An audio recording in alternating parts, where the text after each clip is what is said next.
उन्होंने दौरा किया भी है कि नहीं, इसके हाँ, जीर्णोद्धार पर उनकी कोई योजना भी है कि नहीं, ये सब हम लिखे हैं।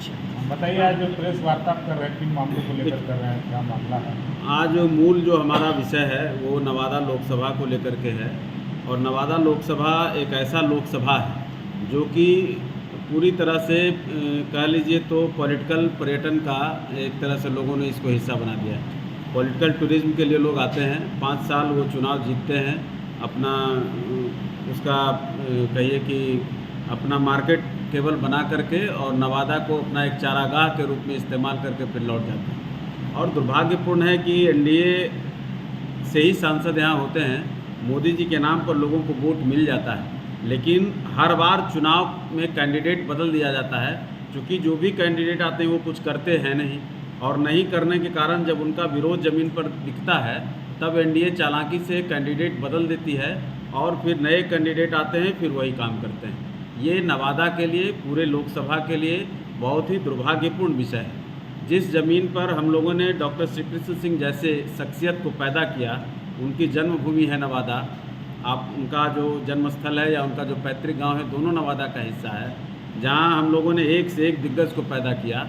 आज स्थिति ऐसी हो गई कि कोई ऐसा नेतृत्व नहीं है जो कि नवादा के विकास पर समुचित ध्यान आकृष्ट करके उस पर एक ब्लूप्रिंट तैयार करके उस पर योजनाबद्ध तरीके से काम कर सके। आज मैंने कुछ विषय उठाए हैं जिसमें आप देखेंगे कि खास करके हम तो हतप्रभ रह गए कि जब नवादा बाईपास का 4 लेन का काम हो रहा है तो उसमें जिस तरह से फ्लाईओवर बना है तो उसको ऐसा लगता है कि हिंदुस्तान को 2 भाग में परिवर्तित कर दिया गया हो। जैसे एक नवादा पूर्वी अलग हो गया, पश्चिमी अलग हो गया। इधर के लोग उधर नहीं देख पाएंगे, उधर के लोग इधर नहीं देख पाएंगे। जबकि आप जाएं तो नालंदा में, गिरियक में हो जाए या बिहार शरीफ में हो जाए, वहाँ देखिए कि कितना खूबसूरत फ्लाईओवर बना है, नीचे गाड़ी की पार्किंग की व्यवस्था और फिर दोनों तरफ बाज़ार खुला हुआ है। नवादा को किस आधार पर इस तरह से बांटा गया और उस पर जो है स्थानीय सांसद की खामोशी, ये हतप्रभ करने वाली है। एक आवाज़ न उन्होंने कहीं उठाया, न इसके लिए कहीं कोई पहल की। आज नवादा 2 भाग में विभक्त हो गया। उसी तरह से नवादा सांसद से मेरा सवाल तो कई हैं, जैसे कि सेंट्रल स्कूल हम लोगों का सपना बन के रह गया। पिछले 5-4 सालों में इसका कोई सवाल भी नहीं उठ पाया है। 2 ट्रेनों की विस्तारीकरण की बात चल रही थी। एक तो महाबोधि को गया से तिलैया जंक्शन से जोड़ना था और दूसरा जो श्रमजीवी एक्सप्रेस जो दिल्ली जाती है वो राजगीर से खुलती है। तो ये चिर प्रतीक्षित मांग है, उस पर भी आज तक सांसद के द्वारा कोई पहल नहीं हुई। एक पुणे जसीडीह का जो ट्रेन है वो भी गुजर जाती है हम लोगों को मुंह चढ़ाते हुए, वो कहीं रुकती नहीं है। उस पर जब सोशल मीडिया में जब बहुत सारा सवाल उठा तब स्थानीय सांसद जो है खानापूर्ति के लिए रेल मंत्री से मिल लिए, बाकी हुआ कुछ नहीं। आज तक मेरा सांसद पर ये आरोप नहीं है, ये गंभीर विषय है, इसको मीडिया को उठाना चाहिए था कि आज तक वो नवादा से 4 साल से सांसद हैं। कभी भी किसी बुद्धिजीवी वर्ग से, किसी पत्रकार से, किसी शिक्षक से, किसी भी जनप्रतिनिधि, चाहे वो राजनीतिक जनप्रतिनिधि हो या गैर राजनीतिक लोग हो, किन्हीं लोगों के साथ उन्होंने एक बैठक तक नहीं किया होगा कि नवादा को हम विकास देने के लिए क्या कुछ कर सकते हैं, नवादा के कौन से ज्वलंत मुद्दे हैं या नवादा के विकास में कौन से मुद्दे जो हैं हम उठा सकते हैं और उसके लिए क्या करना चाहिए। एक बैठक तक भी वो दिखा दें तो हम मानेंगे।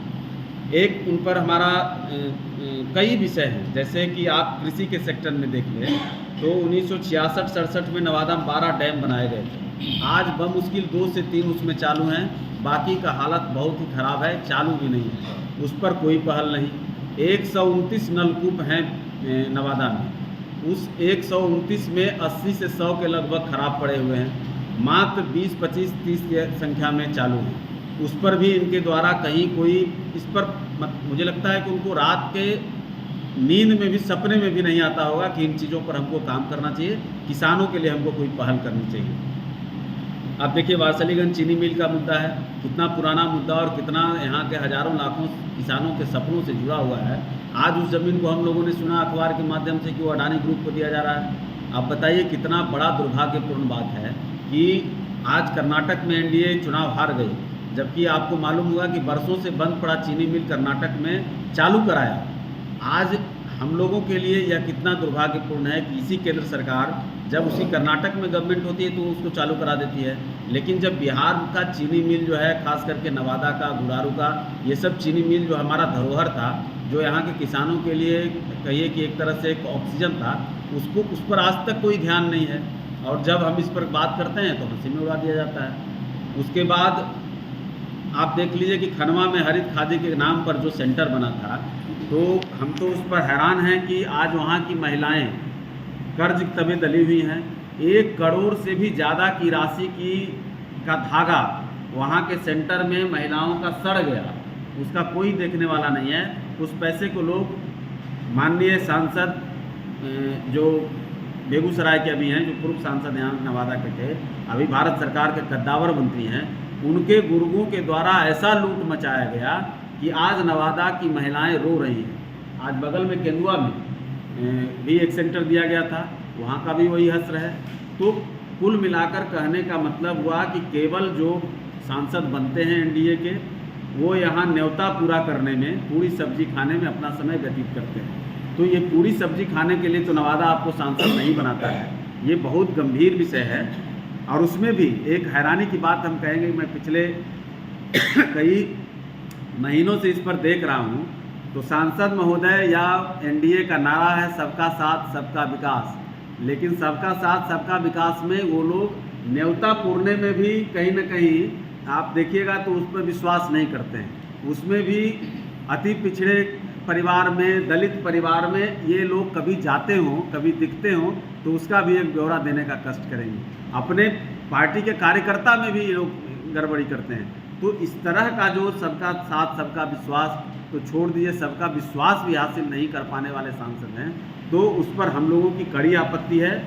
और कुल मिलाकर के हम पार्टी का जो एक अपना मानना है और हमारा जो पूरा ध्यान इस पर है कि हम अब नवादा को पॉलिटिकल टूरिज्म और अतिथि नेताओं का चारागाह नहीं बनने देंगे। हम इस पर पूरी तरह से सजग हैं। ऐसे लोगों का प्रबल विरोध होगा, चक्का जाम होगा और नवादा में हम लोग जितने भी जिन मुद्दों को उठाएं उस पर एक बड़ी बहस और एक बड़ी लड़ाई छेड़ेंगे। क्या लगता है कि नवादा जो लोकसभा है और अभी बिहार में आपके मुख्यमंत्री नीतीश कुमार, आप किस पार्टी में भी हैं? आपका जो पार्टी है वो तो आपका नीतीश कुमार मुख्यमंत्री के साथ है, तो महागठबंधन नीतीश कुमार नवादा के साथ साथ सुनते हैं सदा मतलब भेदभाव किए हैं, जिस हिसाब से काम किए नालंदा का या नवादा हो या ओवरब्रिज का मामला हो, तो ओवरब्रिज के मामला में भी बिहार सरकार से अटका हुआ है। वहाँ सब कुछ मिल गया है लेकिन बिहार सरकार का कुछ मामला है जिस कारण नहीं बन पा रहा। इस पर एक गंभीर प्रश्न है। और गंभीर प्रश्न देखिए, केवल ठीक है सांसद महोदय का चूँकि विशेष तवज्जो हम लोग दिलाना चाह रहे हैं, क्योंकि जो अन्यान्य मुद्दे हैं, खास करके आप जो आरओबी की बात कर रहे हैं, ये भी केंद्र सरकार का मामला है। केंद्र सरकार से अगर कहीं बिहार सरकार के चलते वो अटका पड़ा हुआ है तो हमको सांसद महोदय या दिखला दें कि कभी उन्होंने मुख्यमंत्री से मिलकर इस पर पहल किया हो, या कोई भी स्थानीय हमारे जितने भी और भी जनप्रतिनिधि हैं, हम तमाम पर, ये नहीं कह रहे हैं केवल सांसद का विषय है, जिनका भी विषय है उनमें से कोई क्या कभी इस मुद्दे पर मुख्यमंत्री से मिलकर इस पर ध्यान आकृष्ट कराने की कोशिश की है? जहां कोई मुद्दा अटका हुआ है उसको आपके माध्यम से या फिर अपने अधिकार के क्षेत्र में जो उनका सदन में बात रखने का अधिकार है या और भी कहीं मिलने का है, उस माध्यम से कहीं उस पर कोई पहल हुई है, तब हम लोग समझें कि हाँ, अगर उस पहल को मुख्यमंत्री ने नकार दिया, उन्होंने ध्यान नहीं दिया, तब इस पर हम बात करें। यानी आपका मुख्य है कि नवादा विकास पर इस पर बात होना चाहिए, चर्चा होना चाहिए। निश्चित रूप से इस पर एक बड़ी बहस का भी विषय है और इस पर बड़ा योजनाबद्ध तरीके से काम करने की बात होनी चाहिए, जिसमें खास करके सांसद चूँकि पूरे जिले के अभिभावक होते हैं। हम जैसे ही देखिए विधायक की बात करेंगे तो क्षेत्र विशेष के हो जाएंगे, हम पार्षद की बात करेंगे तो क्षेत्र विशेष के हो जाएंगे। पूरे लोकसभा का नेतृत्व सांसद करते हैं, तो उनको अभिभावक के तौर पर, मैंने पहले भी कहा कि उनको सारे जनप्रतिनिधियों के साथ पर कभी सांसद से मिलने का प्रयास किए हैं? नहीं, सांसद नवादा जिला के विकास के बारे में कोई ऐसा लेटर दिए जो काम चाहते थे या नहीं हुआ? सांसद से मिलने के लिए तो उनके पास वो जब आते हैं तो सैकड़ों दर्जनों लोग उनको घेरे ही रहते हैं, और वो जो अपना स्थानीय प्रतिनिधि वो बनाए हैं, आखिर उन लोगों का काम क्या है? हम तो अपने स्तर से इस पर, मैंने सेंट्रल स्कूल के ब्रिज जहाँ तक बात है या और भी कई विषयों पर मैंने प्रधानमंत्री तक को चिट्ठी लिखी है, लेकिन हमारा अधिकार, हमारे कार्य क्षेत्र जो हैं वो सीमित हैं, उसका एक लिमिटेशन है। तो इस पर तो उनके द्वारा पहल होना चाहिए ना, और कोई आम जनता उनसे मिले न मिले। सांसद को तो रात के नींद में भी सपने आने चाहिए कि कैसे हम उस लोकसभा क्षेत्र के, खास करके जिसने हमको रातों रात राजा बना दिया, बगैर किसी मेहनत के हमको संसद तक पहुंचा दिया, तो उसके लिए वो अब क्या वो तो करें? तैयार है, ये कही रहे कि नवादा लोगों को बहुत बड़ा प्यार मिला है कि मुझे सांसद बनाया तो है, प्यार और मिला, मैं इसके लिए प्यार लगातार मिला काम कर रहा तो हूं। एक तरफा मोहब्बत से क्या होगा? प्यार हम तो कर ही रहे हैं, हमने तो दिया ही दिया है, लेकिन उन्होंने रिटर्न क्या उनका तो किया? सीधे कहना है कि मेरे पास जो भी लोग आते हैं उनका काम मैं करता हूँ। लोग आते हैं, वो ऐसा थाना लोग पुलिस की कोई पैरवी- सामूहिक रूप से किन्हीं का विरोध। एक सांसद जो है वो पैरवी करने के लिए नहीं है, वो योजना बनाने के लिए, वो बड़ी बड़ी योजनाओं को लाने के लिए है। कोई सांसद अगर अपने जो उनका सांसद निधि का मद होता है तो उस राशि को खर्च करके अगर वो वाहवाही लेना चाहते हैं, कोई उनके पास गए तो उनका थोड़ा बहुत, और वो भी पैरवी नहीं सुनता है कोई। हम देखिए स्पष्ट बात कहते हैं, आप जनता से कभी रूबरू होइए और एक सर्वे करा लीजिए, 99% लोगों का काम सांसद नहीं करा पाते हैं, उनकी बात स्थानीय अधिकारी सुनते भी नहीं, ये हालत है।